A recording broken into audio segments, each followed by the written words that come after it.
hermanos y amigos, les saludamos en esta ocasión en el nombre dulce y maravilloso de nuestro Señor y Salvador Jesucristo.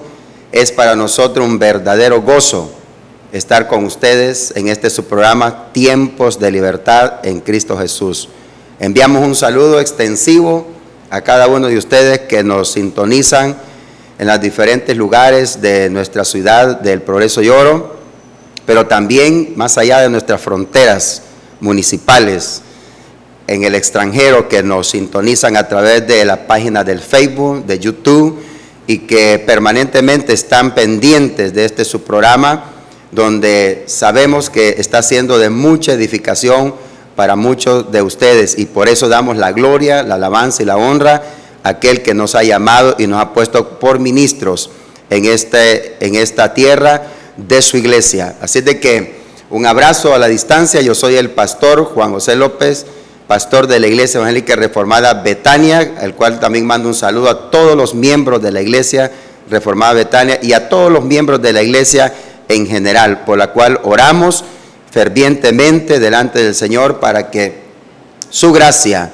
su poder, su salvación, su cuidado sea con cada uno de ustedes. Así de que quédese con nosotros, que este es un tiempo, el día jueves tenemos el formato de preguntas y respuestas, donde estaremos evacuando algunas preguntas que ya se nos han hecho llegar, y con la ayuda del Señor y la asistencia del Espíritu Santo estaremos respondiendo a estas preguntas. Pero antes quiero darle la bienvenida también a nuestro hermano pastor Porfirio Álvarez, quien también es parte de este programa Tiempos de Libertad en Cristo Jesús. Pastor, bienvenido. Pastor, bendiciones. Amén. Gracias a Dios por este tiempo de libertad en Cristo Jesús, por su sintonía. Son muchos los reportes que tenemos. Amén. De este programa, donde la gente nos sigue, y no solo a nivel local, sino a nivel internacional, hasta donde llegamos a través de los sitios web, a través de las páginas de Facebook. Así es. Y de internet. Es un programa de mucha bendición y queremos pues darle gracias a Dios por ello. Esperamos mantenernos al aire hasta que el Señor diga, bueno, hasta aquí nomás. Amén. Gracias nuevamente a la iglesia, a los amigos y a todos aquellos que dedican este tiempo, los lunes y los jueves, de 1 a 2 de la tarde. Ahí hay un número en pantalla, o va a aparecer un número en pantalla, para que ustedes nos envíen sus preguntas, y de esta forma nosotros pues darle respuesta conforme a lo que está establecido en la palabra de Dios. Amén. Dice en la Escritura, en Proverbios, quiero leer con ustedes un proverbio que es de mucha bendición. Proverbios capítulo 23, versículos 17 y 18. Si tiene su Biblia, por favor, tómela para que podamos leerla juntos. Dice la santa palabra de nuestro Dios: no tenga tu corazón envidia de los pecadores. Ahí está, Proverbios 23, 17. No tenga tu corazón envidia de los pecadores, antes persevera en el temor de Jehová todo el tiempo. Verso 18. Porque ciertamente hay fin y tu esperanza no será cortada. Quiero dejarles de entrada esta hermosa palabra, Pastor Porfirio.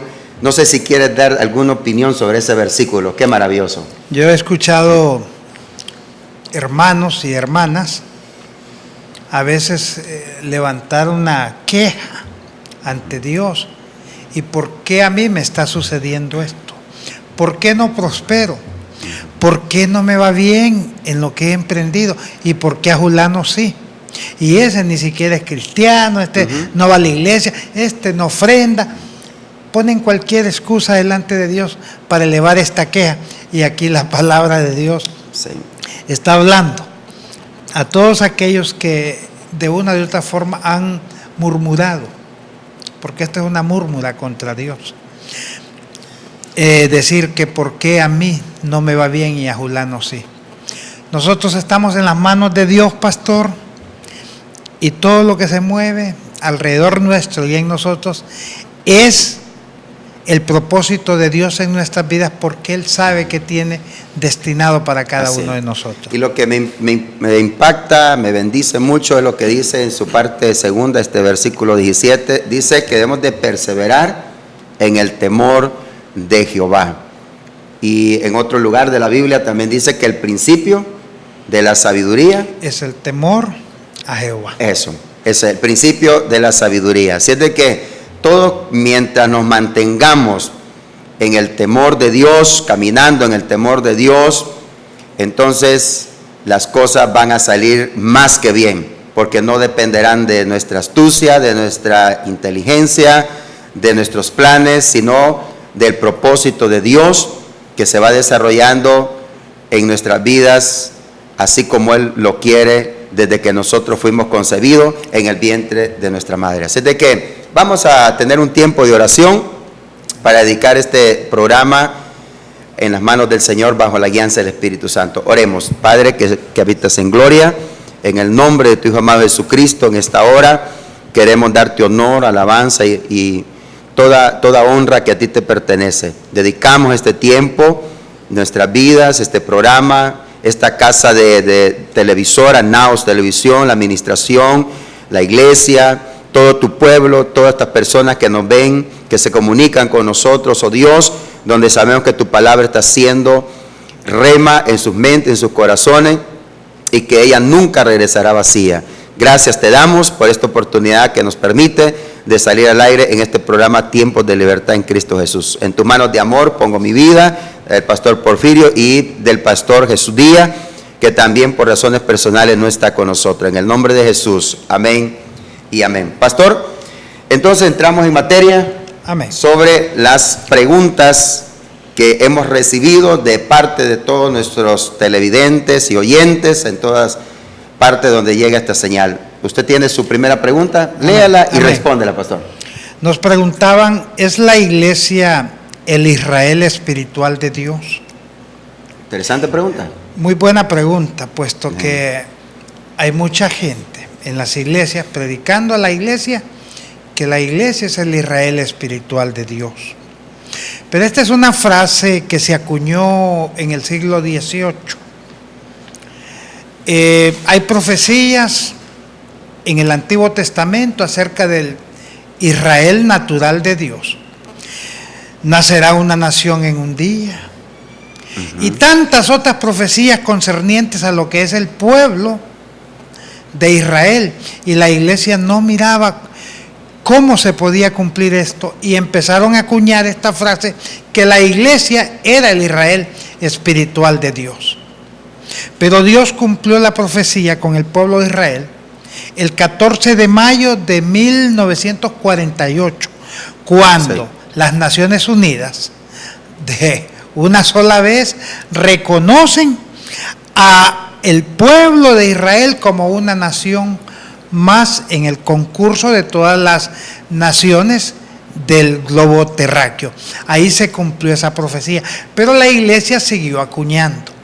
En Gálatas 16:16, el apóstol Pablo hace un saludo al Israel espiritual de Dios, y de ahí han tomado el texto. Pero cuando el apóstol Pablo en esta carta a los Gálatas habla del Israel espiritual, se está refiriendo al pueblo, a todo aquel que es ciudadano israelita y que es convertido a Cristo Jesús. Amén.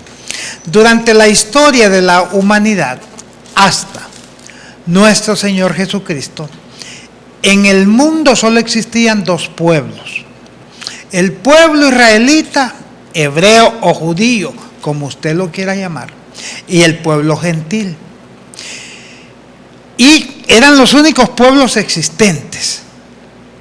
Pero Dios, después del sacrificio de Cristo Jesús, de estos dos pueblos, forma un solo pueblo para Él, que es la iglesia. ¿Quiénes conforman la iglesia? Judíos convertidos a Cristo Jesús y gentiles convertidos a Cristo Jesús. De esta forma nace la iglesia, que es el verdadero pueblo espiritual de Dios, pero que no tiene ninguna semejanza a un país en particular o en especial. El pueblo de Israel ahí está. Tenemos noticias todos los días de lo que está sucediendo en Israel. Dios tiene muchas promesas y muchas profecías que cumplir en torno al pueblo de Israel, pero esto no tiene nada que ver con la iglesia, porque la iglesia es el pueblo especial y espiritual de Dios en este planeta Tierra. Amén. Qué bueno. Aquí en Gálatas capítulo 3 también dice, del versículo 15 en adelante: hermanos, dice el apóstol San Pablo, hablo en términos humanos. Un pacto, aunque sea de hombre, una vez ratificado, nadie lo invalida ni le añade. Verso 16. Ahora bien, a Abraham fueron hechas las promesas y a su simiente. Eso es muy importante, esa expresión, porque no está en plural, sino en singular. Dice su simiente, no dice y a las simientes, como que si hablase de muchos, sino como de uno, y a tu simiente, la cual es Cristo. Ahí lo especifica. O sea, que ahora nosotros, nuestra relación con nuestro Padre Eterno, con nuestro Dios, es única y exclusivamente a través de su Hijo Jesucristo, no por la pertenencia de un pueblo en particular, en este caso el pueblo judío, por tener sangre judía. Somos más especiales o más espirituales, o tenemos todas las bendiciones de Dios garantizadas sobre nuestra vida. No, es en Cristo Jesús, Señor nuestro, porque en Él todas las cosas han sido cumplidas en nuestra vida. Así es de que ninguno de nosotros tiene que dar un paso al frente para añadir algo más a lo que ya el Señor ha dado por terminado o consumado en nuestra vida. Entonces es importante eso.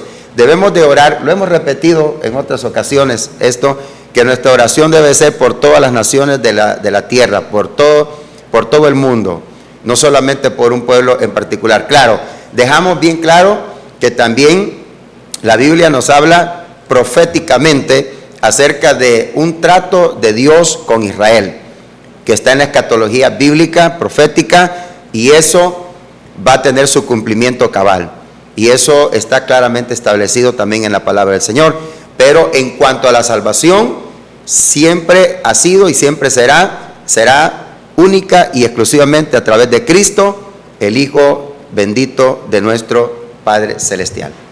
Hacemos esto porque, esta aclaración, porque nosotros, la Iglesia de Cristo Jesús, no estamos matriculados con ningún pueblo en especial.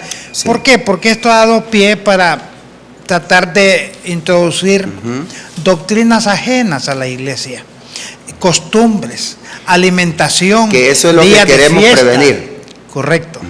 Entonces, ahí está el pueblo de Israel.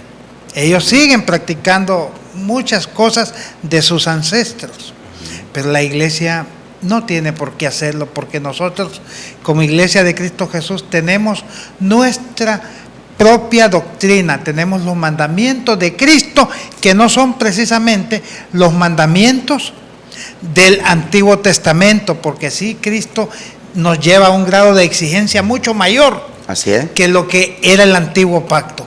Entonces hay que establecer diferencias. En cuanto a la ley moral de Dios, que es los 10 mandamientos, nosotros esto lo cumplimos cuando amamos. Así. Cuando amamos a Dios sobre todas las cosas y cuando... Con toda nuestra alma, nuestra mente, nuestro corazón. Y cuando amamos... Al prójimo. Al prójimo, pero antes de eso nos amamos a nosotros mismos, porque si no nos amamos a nosotros mismos, no seríamos capaces de amar a nadie tampoco.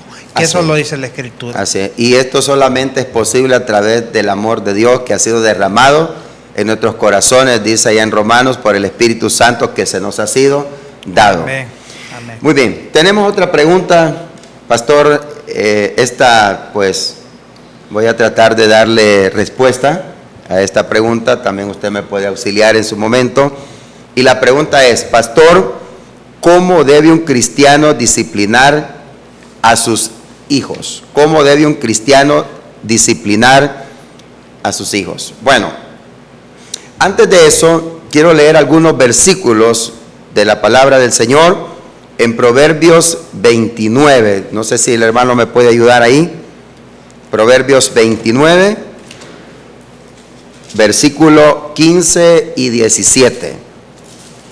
Ahí lo tenemos. Tomen su Biblia. Vamos a escuchar lo que dice el Señor en su palabra. Proverbios 29, versículo 15 y 17. Vamos a leer dos versículos. Y dice, corrige, 29:15, la vara y la corrección dan sabiduría, mas el muchacho consentido avergonzará a su madre. Y dice en el versículo 17, ¿puede ponerme el versículo 17? 29:17, solo el 17, adelante, el siguiente, hermano, donde dice, corrige a tu hijo y te dará descanso y dará alegría a tu alma. Y también quiero que me ayude con Proverbios 22, verso 6. Proverbios 22, verso 6. Y dice la Escritura, instruye al niño en su camino, y aun cuando fuere viejo, no se apartará de él. Muchas gracias, hermano. Entonces, tenemos ahí la pregunta, esa pregunta interesante, ¿cómo un cristiano debe disciplinar a sus hijos? Quiero decirles, hermanos y amigos, que en nuestra cultura ha perdido, es la cultura en la cual ahora estamos transitando, ha perdido el camino con relación a la educación de los hijos. Yo sé que no es una buena información esta, no es nada halagüeño lo que estoy diciendo. Ahora, ¿cómo pudo pasar esto? Bueno, varios problemas se han conjuntado. Muchas personas tienen hijos, tienen hijas, pero no quieren ser padres. Y nuestra cultura los ha convencido de alguna manera que el dicho, el menester de tener hijos o de dedicarse por completo en un tiempo especial a la crianza, a la educación, a la corrección, a invertir en estos niños y estas niñas, la cultura que estamos transitando actualmente, de alguna manera les ha metido la idea de que esto representa un riesgo claro para sus vidas. ¿En qué sentido? En el sentido de que van a perder su independencia, su libertad, que van a estar atados o amarrados, como dicen otras personas, a este menester dedicado, si se dedican a esta labor importante, imprescindible, que todos los que ya somos padres o los que están aspirando a ser padres o ser madres deberíamos estar consagrados a esta labor. Por lo tanto, los padres pasan el menor tiempo con sus hijos y no comparten el tiempo necesario, y han tomado como una muletilla donde ahora se ha popularizado, y yo lo escucho permanentemente, sobre el tiempo de calidad. Se han creído eso, de que lo que necesitan nuestros hijos solamente es un tiempo de calidad, pero la pregunta es, ¿cuál es ese tiempo de calidad? ¿A qué se refiere la persona cuando dice yo le doy un tiempo de calidad? ¿O cuánta es la cantidad de tiempo que se destina para la educación, para la formación de este niño o de esta niña? Donde realmente los padres de hoy son parte de una generación, a raíz de eso, porque no están dando el tiempo necesario, de no hablar de tiempo de calidad, sino tiempo de cantidad, que eso es lo que realmente están necesitando nuestros hijos. La presencia física, de cada uno de sus padres. No digamos si alrededor de todo esto ya hay un problema de divorcio, de separación. Entonces vienen a ser hogares disfuncionales. Desde ese momento donde ya la figura materna o la figura paterna ya no está. Y ya los hijos empiezan entonces a tener problemas de formación, de poder comprender lo que es realmente el significado de una familia sana, de una familia donde ellos puedan sentirse acogidos, amados, protegidos, seguros. Entonces empiezan a experimentar como un sentido de inseguridad.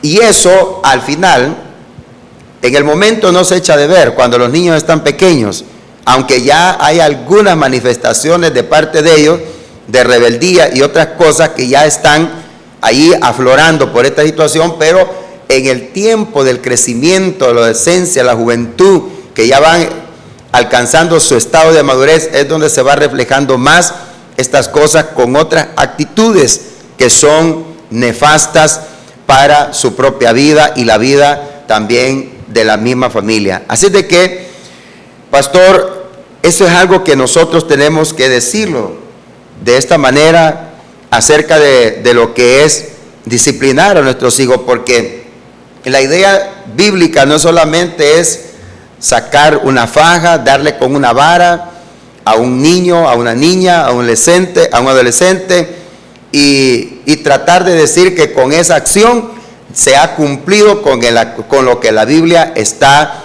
enseñando, que soy un buen padre, una buena madre, porque ya hice la acción de corrección a través de un castigo, de la vara, de suspenderle algunos privilegios al muchacho, a la muchacha, etcétera, etcétera. Pero ahora tenemos una sociedad que ha renunciado a algo muy importante en este tiempo. Hay padres que ya no ejercen lo que Dios les otorgó como derecho, que es la autoridad. Dios otorgó una autoridad al padre y a la madre para que esa autoridad pudiera ser ejercida efectivamente. Pero en este tiempo posmoderno, donde se nos está llenando con un montón de ideas erróneas, un bombardeo permanente sobre lo que es la igualdad de género, los movimientos feministas, los derechos del niño y otros, de alguna manera han moldeado los pensamientos y el comportamiento donde ha superado con creces estas ideas, lo que Dios ha establecido en cuanto al concepto de autoridad, del derecho de ejercer autoridad que Dios ha dado a cada padre y a cada madre. Pero la cultura que estamos transitando no lo ve como una necesidad. Hay padres de familia y madres de familia que en el asunto de la corrección, como no ejercen la autoridad adecuada, porque cuando estoy hablando, pastor, de ejercer la autoridad, no me estoy refiriendo a que el padre o la madre tenga el derecho de golpear a un niño, de maltratar a un niño, a un joven, a un adolescente. No estamos hablando de eso, de abuso de autoridad. No, estamos hablando de un ejercicio de autoridad amoroso, comprensivo, donde este niño, donde esta niña se le está corrigiendo de una manera sabia, como la palabra del Señor lo ordena. ¿Y cómo es corregir a un niño, a una niña de una manera sabia, ejerciendo la autoridad de una manera sabia? Bueno, es en primer lugar invirtiendo tiempo. Esto no se le puede trasladar esta responsabilidad a nadie. Y por esa razón, ahora nosotros tenemos instituciones educativas desde el jardín, escuela, colegio, universidades, con la fachada o con el sobrenombre de cristianos, porque los padres ahora están prefiriendo trasladar esa responsabilidad que se tiene que dar en el hogar donde es a nosotros los padres que el Señor nos ha asignado esa responsabilidad de educar, de formar, de proteger, de orientar a nuestros hijos adecuadamente y hasta de corregirlo, ahora lo estamos trasladando a las instituciones educativas para que ellos hagan lo que nosotros no estamos haciendo. ¿Qué dice, pastor? En la cultura hebrea, usar la vara era parte de la tradición de este pueblo, era parte de su acervo cultural. Por eso Dios, y a través de Salomón, en los Proverbios, dice de que hay que disciplinar, pero ahí está la palabra clave. No era un maltrato, así es, no era una tortura, sino un castigo que tenía como fin la disciplina. En este país, hasta hace algunos años, los padres castigaban a sus hijos con fajas, con varas, agarraban leños, cualquier cosa. Pero eso ya era algo una cosa que se estaba yendo de las manos. Entraron legisladores y hay leyes donde hoy un padre de familia, si castiga de esta forma a uno de sus hijos, lo meten preso. ¿Qué tenemos que hacer? Miren, no hay mejor corrección y disciplina que el consejo de la palabra de Dios. Recuerden que a nuestros hijos, hasta cierta etapa de su niñez, podemos corregirlos con rigurosidad, pero ya cuando se están convirtiendo en adolescentes y como está la situación hoy en día, es más difícil. Pero hay que enseñarles los principios de la palabra de Dios para que el Espíritu Santo haga la obra en ellos. Claro, tenemos que predicar con el ejemplo nosotros como padres, porque no le podemos estar diciendo a un hijo no fume y nosotros con el cigarro en la boca. No podemos estar mandando a nuestros hijos pequeños a la pulpería a comprar alcohol, a comprar todas esas cosas, las cuales nosotros mismos no queremos en ellos. Entonces hay que disciplinar a nuestros hijos con la palabra. Si no existieran estas leyes, pues una varita, una faja, yo creo que sí estaría bien, sin llegar al maltrato ni a la tortura, ¿verdad? Sí, es que lo que tenemos que entender, pastor, es que ese solamente es un elemento en el proceso de la educación, de la corrección, de la guianza que nosotros tenemos que hacer con nuestros hijos. Así es. Lo que pasa es que solamente se está haciendo eso, pero no se está tomando en cuenta de que él es una persona que tiene también sus propias necesidades inherentes como persona, emocionales, espirituales, físicas, y el padre o la madre actualmente, por sus afanes que tiene ahora, deja a sus hijos con cualquier persona. Lo que tú apuntaste. Sí, eso es algo delicado. Y eso sucede en las familias. No quieren asumir la responsabilidad que tienen delante de sus hijos y delante de Dios. Madres y padres de familia tolerantes y alcahuetes, y no quieren ellos tomar la corrección, sino que dicen, en la escuela que los instruya. No, la escuela sirve para que les enseñe. O trasladando también esta responsabilidad a otros miembros de la familia, como ser al tío, a la abuela, al abuelo, cuando la Biblia nos expresa que somos nosotros los padres los llamados por Dios para darle a nuestros hijos la mejor de nuestra educación. En Deuteronomio capítulo 6, no sé si el hermano me puede ayudar, desde el versículo 1, no quiero cerrar este punto sin compartir lo que es la pedagogía de Dios para la corrección, para la educación de nuestros hijos, y yo espero que usted lo memorice, lo ponga en práctica y verá cómo va a tener una familia sólida, consistente, donde no va a tener temor que si su hija ya está entrando a los 12 años, su hija está entrando a los 12, 13 años, su hijo ya no va a tener temor de la adolescencia. ¿Por qué? Porque va a ser algo que usted ya lo preparó, ya se prepararon para ese momento donde ahora, ¿cuál es el temor que hay muchos padres? Ya mi hijo ya va a entrar a la adolescencia, la etapa de la rebeldía, ya no voy a, ¿qué voy a hacer ahora con este muchacho, con esta muchacha y cómo voy a controlarle? No se preocupe, si usted ha hecho un trabajo consistente conforme a la palabra del Señor, esa etapa va a pasar y ni cuenta se van a dar cuando esa etapa pase, porque la misma palabra del Señor se va a encargar de que ese muchacho, esa muchacha, ellos mismos reflexionen sobre lo que le conviene y lo que no le conviene, porque el temor de Dios estará en sus corazones. Miren lo que dice Deuteronomio capítulo 6, y con esto cierro esta pregunta, versículo 1 en adelante. Ahí lo tenemos. Esto pues, dice, son los mandamientos, estatutos y decretos que Jehová vuestro Dios mandó que os enseñase. Ojo, para que los pongáis por obra en la tierra la cual pasáis vosotros para tomarla. Versículo 2.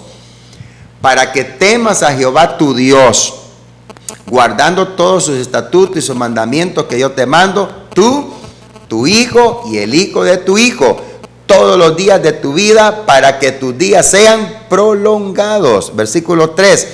Oye pues, oh Israel, y cuida de ponerlos por obra, para que te vaya bien en la tierra que fluye leche y miel, y os multipliquéis, como te ha dicho Jehová Dios de tus padres. Versículo 4.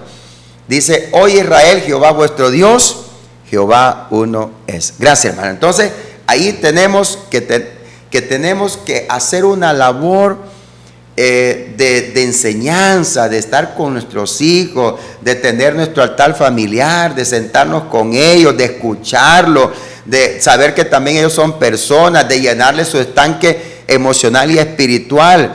Somos nosotros los padres, los encargados, los llamados de hacer eso, para que ellos puedan desarrollarse seguros, con un verdadero amor, viendo el amor de Dios en nosotros y en el seno de la familia, siendo ejemplo, como tú dijiste, pastor.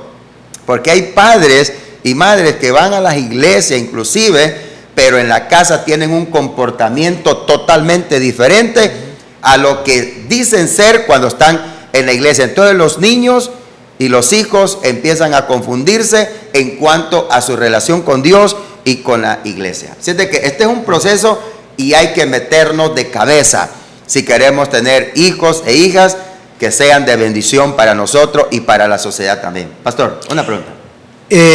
Ahí tienen un número en pantalla, mis amados, para que nos manden sus mensajitos y hagan sus preguntas. Amén. Nos escribían, pastor, y dicen lo siguiente: alguien recibió al Señor en su corazón, no ha sido bautizado por negligencia de la iglesia. ¿Cómo está su salvación? Bueno, categóricamente lo que dice la Biblia, la salvación no es por obra, es por fe y por gracia. Ni por medio del bautismo. Así es. Y si ha habido negligencia en la iglesia y no lo han querido bautizar, habría que hacer una revisión en la conducta del miembro también. Sí. Porque yo no creo que un pastor vaya a tener esta conducta de no querer bautizar a alguno de sus miembros. O la iglesia en general. O la iglesia. Si más bien nosotros estamos incentivando, motivando. Correcto. Ahora hay que ver la conducta del miembro. Pero la persona que ya recibió a Cristo Jesús como su Salvador personal es salvo. Sí. No es el bautismo el que lo va a salvar, es Cristo Jesús por medio de su fe en Cristo. Amén. Ahora, el bautismo es importante, ¿verdad? Claro. Tiene su significado extraordinario y es uno de los sacramentos que el Señor dejó instituido también para que la iglesia lo cumpliera. Pero reitero, no es para salvación. Así es porque ya somos salvos. Es porque ya somos salvos. Amén. Nadie se bautiza para obtener salvación. Se bautizan porque ya son salvos en el nombre de Jesús. Correcto. Pastor. Nos preguntaban. El tiempo se nos va rápido. Se nos va rápido. ¿Qué sucede con los bebés o niños cuando mueren? Wow. Esta interrogante tiene pues tantas escuelas de pensamientos y ha sido un debate a lo largo de la historia. Sí, no es nuevo. Ahora, hay que hacer notar que el hecho de que un niño nazca no es que viene sin pecado, puesto que la Biblia dice que... ¿El Salmo 51? El salmista David dice, en pecado me concibió mi madre. Así es. O sea, desde que nace, desde que sale del vientre de la madre, un bebé, ya está el pecado imputado de Adán y Eva. Ahora, la pregunta es en relación si este niño muere, si va al cielo o va al infierno. Pues hay que tomar algunas referencias bíblicas. Y Jesús dijo, dejad que todos los niños vengan a mí porque de ellos es el reino de los cielos. Ahora, hay que establecer, pastor, hasta dónde llega la etapa de la niñez y dónde marca la línea divisoria entre dejar la inocencia y empezar ya una vida donde ya se tomen decisiones.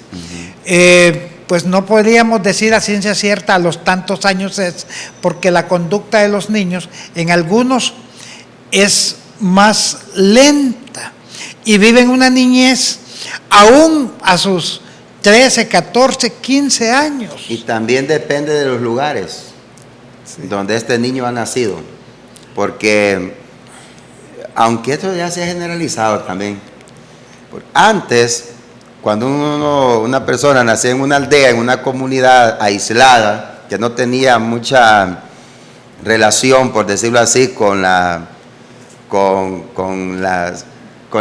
el pueblo, nacía en una aldea, entonces los niños se mantenían en un estado de inocencia más aceptable. Pero no sé ahora, creo que eso ha cambiado también. Pero ese estado solo el Creador lo conoce. Así es.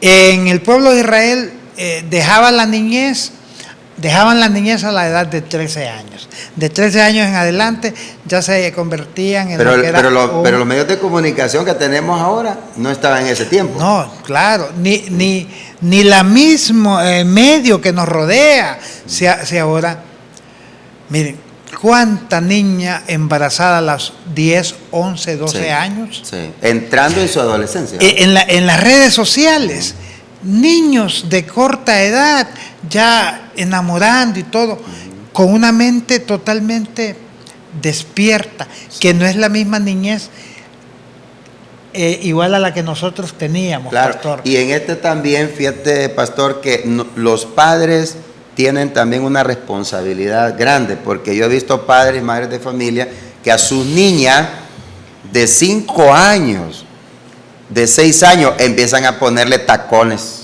que anden en tacones, que anden en minifalda, que bailen cierto tipo de música, con ciertos tipos de ritmos de música, todos sensuales, etcétera, etcétera, y le hacen fiesta. Entonces, las cosas se han complicado. Y contestar esta pregunta categóricamente no es tan fácil en el tiempo de ahora. Quizás en niños de corta edad, niños pequeñitos de meses de nacido hasta, digamos, 7, 8, 9 años, dependiendo de las circunstancias. Pero en el libro de Samuel nos relata ahí la historia del rey David. Él sacó embarazada a Betsabé mediante un adulterio, pero terrible. Y ella salió embarazada. Y en cuanto ella dio a luz, el niño murió. David se sintió liberado, pero él exclama esto y dice que él no puede devolverle la vida al niño, pero que él, David, va a llegar un momento donde se va a encontrar con su hijo. Y si David era un hombre de Dios, con sus pecados y con sus cuestiones, pero dice la palabra de Dios que era conforme al corazón de David. Conforme al corazón de Dios. Entonces entendemos que Dios conocía la integridad de David y que entendemos que David se arrepintió por años por este pecado que él cometió y que Dios siempre lo perdonó. Quizás la gente ahí no lo perdonaba, pero Dios no es hombre ni hijo de hombre para pensar como nosotros. Entonces David deja claro ahí de que el niño llegó a la presencia de Dios y que él al morir también iba a llegar a la presencia de Dios y ahí se iba a encontrar. Entonces concluimos que mediante se tenga la edad de la inocencia, cualquiera que muera tomando lo de David y lo de nuestro Señor Jesucristo en esa edad, va al reino de los cielos. Sucede lo mismo, pastor, con aquellos que tienen discapacidad mental. que no tienen el poder de discernir entre lo que es el bien y el mal, entre lo que es la luz y las tinieblas. Entonces, en base a esto, porque también viven una vida en etapa de inocencia. Sí, y algo bien importante que nosotros tenemos que tomar en cuenta también, pastor, es que qué familia o qué personas, porque aquí se trata de un asunto de adultos versus asunto de niños, y volvemos al mismo entorno familiar, porque cuando el padre, la madre, tiene una búsqueda de Dios consciente, es un hijo de Dios, es una hija de Dios, entonces obviamente va a crear un ambiente en su familia, un ambiente donde se glorifique el nombre del Señor, donde se ame a Dios. Entonces este niño desde muy pequeño, por ejemplo nosotros como iglesia, a los miembros de la iglesia, que son miembros activos de la iglesia, de buen testimonio y en plena comunión con el Señor, tienen uno de los privilegios. Cuando tienen sus niños, sus bebés, entonces ellos vienen y los traen para presentarlos delante del Señor en el altar y hacemos una ceremonia especial dedicándoselos al Señor. Entonces obviamente este niño va a tener una ventaja mayor sobre aquellos niños que no tienen esta ventaja por no nacer en un hogar con un ambiente verdaderamente cristiano. No estoy hablando de un hogar religioso. Hogares religiosos, pues yo creo que la mayoría lo son. No, donde se ame al Señor, se respete su palabra y se viva para Dios y se esté orando por la familia, por la salvación de los miembros de cada uno de la familia. Así es de que este es un asunto que también a nosotros nos compete, porque el Señor lo dice claramente: dejad que los niños vengan a mí. Y si yo, en primer lugar, no he ido al Señor como la persona adulta, no conozco a Cristo como el Señor y Salvador de mi alma, peor para que yo lleve o deje que mis niños, que mis hijos vayan al encuentro del Señor, para que así también ellos puedan encontrarse con la salvación que está solamente en el Señor Jesucristo.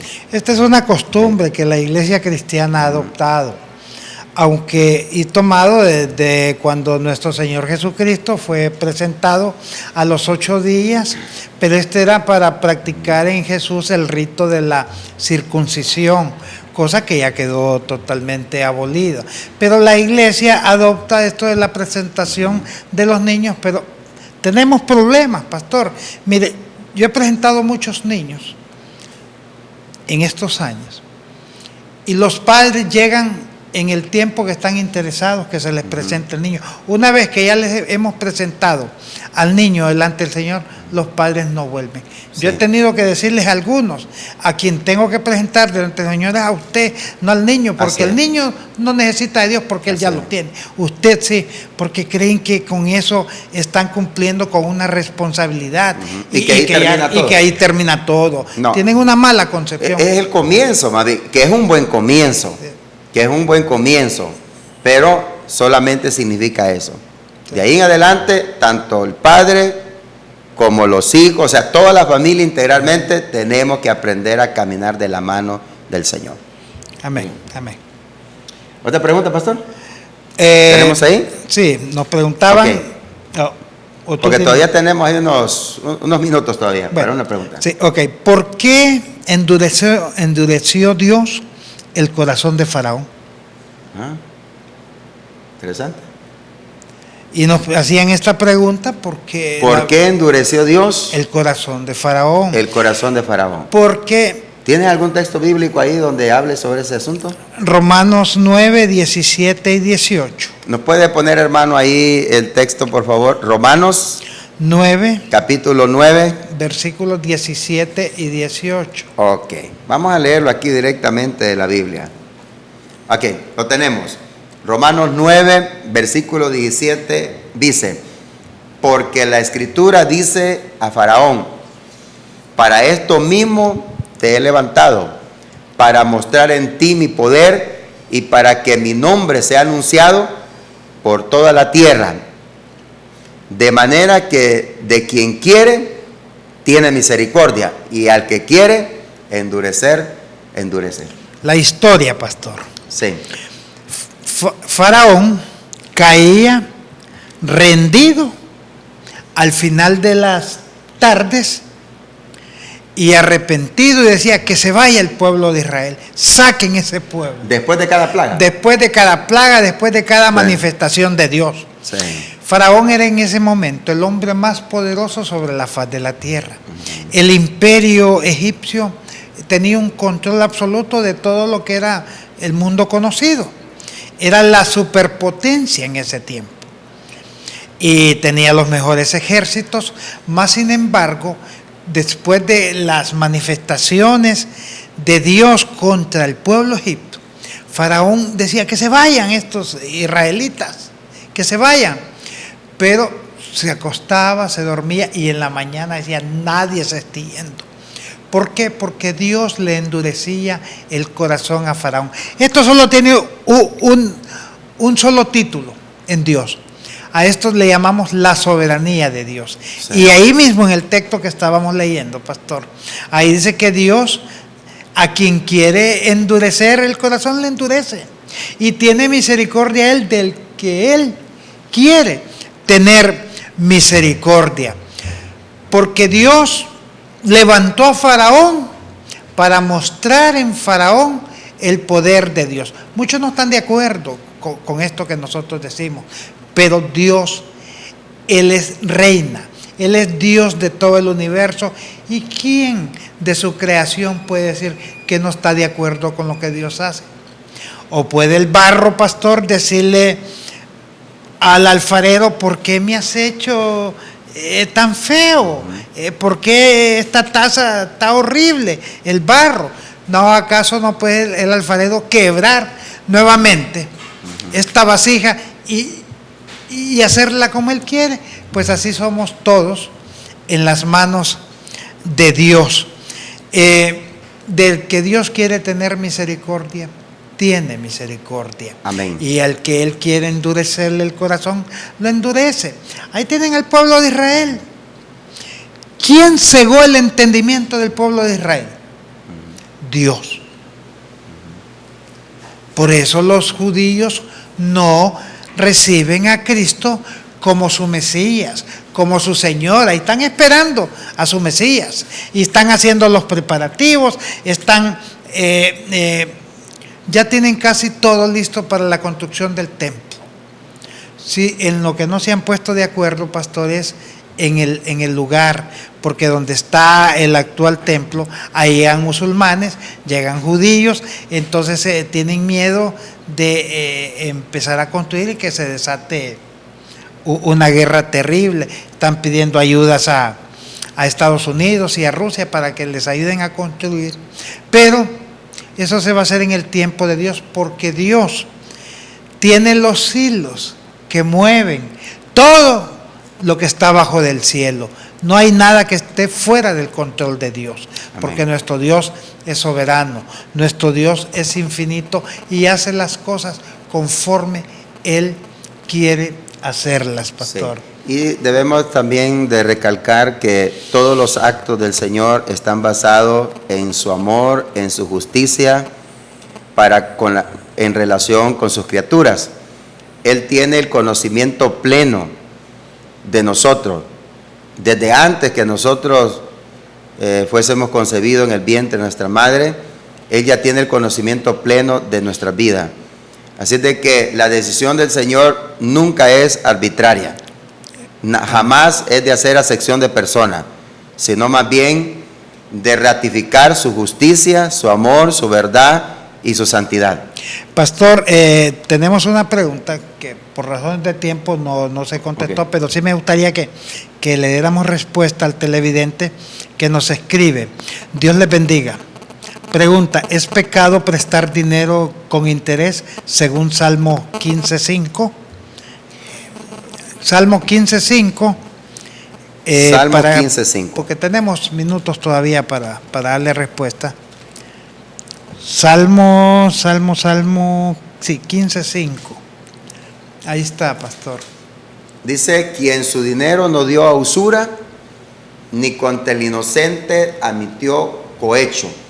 El que hace estas cosas no resbalará jamás. ¿Qué dice, pastor?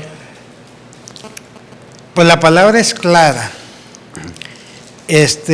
Un cristiano no debe de dedicarse a este tipo de negocios. Pero si alguno, por alguna razón, tienen sus casas de empeño, se dedican a prestar dinero, que lo hagan conforme a las leyes establecidas en el país. La Biblia habla de usura, pero no podemos nosotros encajonar la palabra usura en todo lo que es intereses, porque hay intereses que las personas pagan a los bancos, pagan a casas de empeño, pagan a prestamistas, pero que estos intereses estén dentro de las leyes enmarcadas en el país, porque usura es cobrar mucho más de lo que sí se debe cobrar. Desmedidamente. Ahora, nosotros aconsejamos que los cristianos no se dediquen a este tipo de negocios, porque esto siempre trae críticas y la gente los está señalando. Y si hay algún hermano que está con ministerios, que está con cargos dentro de la iglesia, lo recomendable es que deje este tipo de negocios y que busque otras actividades.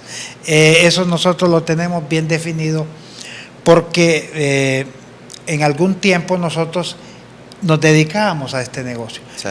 Pero antes de estar en el ministerio o en el Señor, una vez que nos reconciliamos con el Señor, nosotros dejamos este tipo de negocios y desde entonces no hemos dedicado nuestro tiempo a esto, porque entendemos que esto hace que la gente lo señale. Claro, pero también hay que ampliar sobre el asunto, pastor, porque no solamente sobre esta transacción comercial del prestar dinero es que se puede caer en lo que es el pecado de la usura, sino también en todas las transacciones comerciales que se hagan. La usura es el cobro que no está reglamentado, aquel cobro excesivo que está llevando a la otra persona a que su vida sea un tormento. De repente esta persona ya pagó más de lo que adquirió, de lo que prestó, etcétera, etcétera.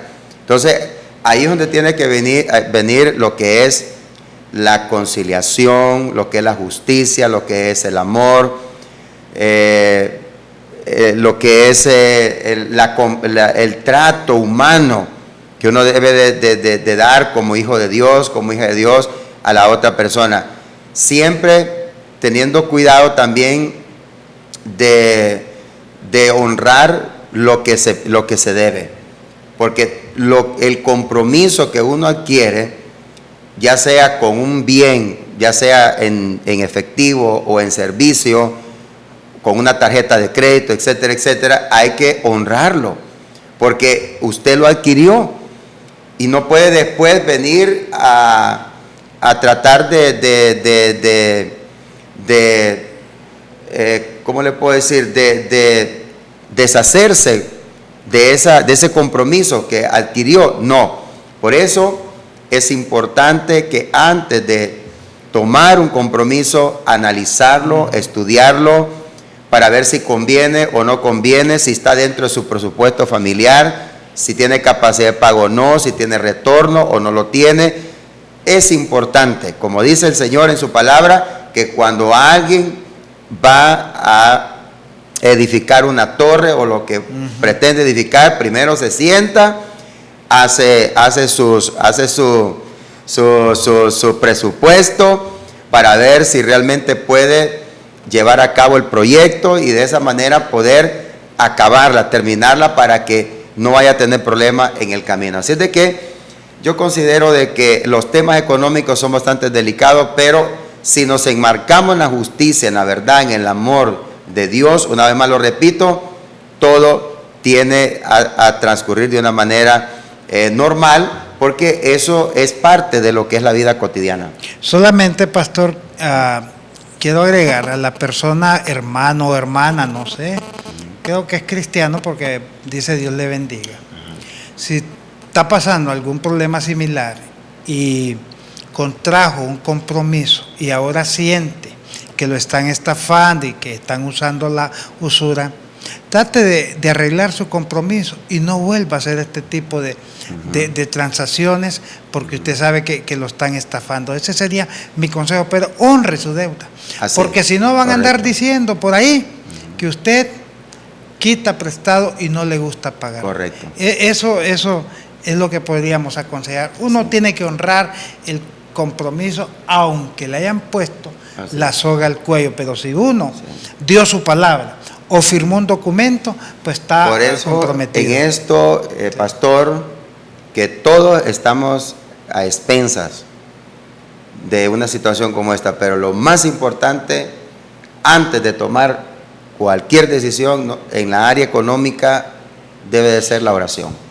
Pedirle al Señor que le guíe a tomar la decisión más pertinente, con la persona pertinente, etcétera, etcétera, para que pueda tener un final feliz. Si no, pues hay que asumir las responsabilidades, como le repito, porque como hijos de Dios estamos llamados a honrar también nuestras deudas. Estamos entonces, pastor. Quiero saludar a mi esposa, a mi familia, a mis hijos, a mi cuñada, que sé que están en sintonía de este programa. Bienvenida, cuñada, Sonidia, y a la Iglesia de Dios Embajadores del Nuevo Pacto, tanto la congregación de Colonia Primavera como la congregación de Barrio San Miguel. Les bendecimos bueno, a todos en el Dios. nombre de Jesús. Bien, yo soy el pastor Juan José López de la Iglesia Reformada Betania. Estamos en su programa Tiempos de Libertad en Cristo Jesús. Gracias de verdad por su sintonía y nos vemos el lunes de 1 a 2 de la tarde, si el Señor así lo permite y Él no ha venido antes. Les amamos y adelante con el Señor. Dios les siga bendiciendo más. Que somos líderes.